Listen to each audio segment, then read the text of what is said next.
Hello everyone, this is the Roving Reporter here. Yep, and me again, this time talking about error correction on WhatsApp.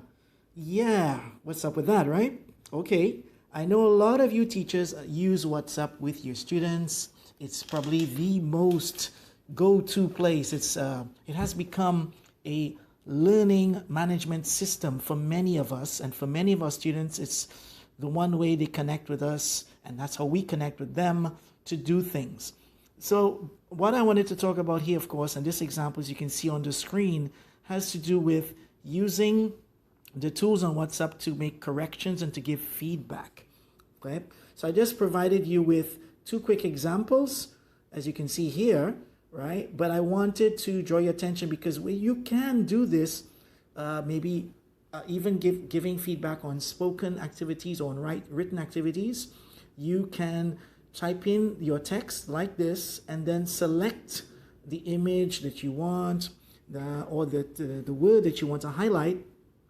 Once you select the word, right, there comes up that list of options and commands. So you can copy, you can paste, you can cut, and there's also the option now of strike through. In Portuguese, it appears as the word tachado, yeah, Tachado.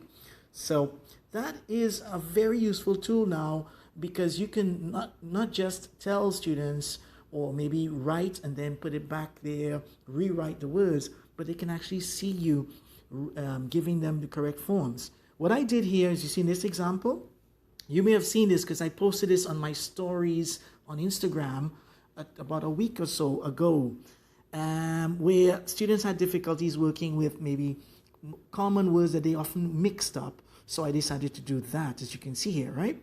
So they put this up during our conversations. So I did was crossed it out, and I explained what I was doing. The wrong words are the ones crossed out like this.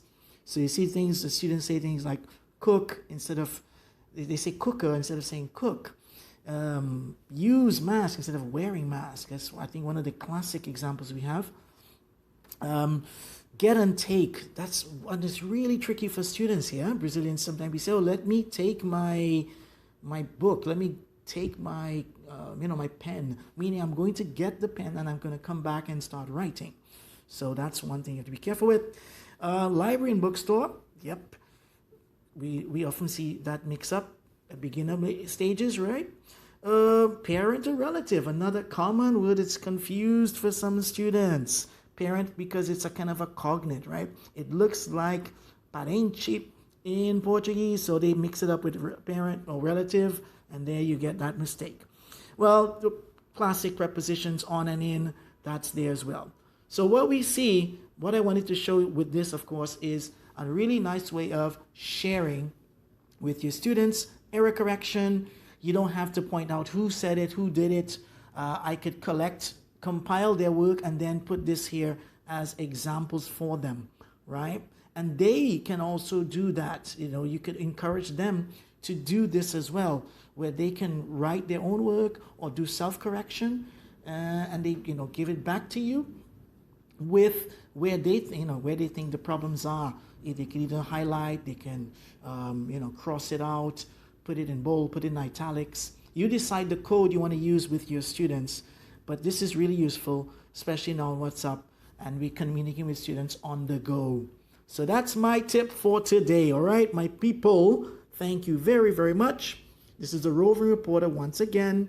Feel free to share this. Feel free to go to my YouTube channel, the same name, The Roving Reporter, and all are more than welcome to, share more ideas. If you want suggestions about tips like these, let me know. Take care. Bye.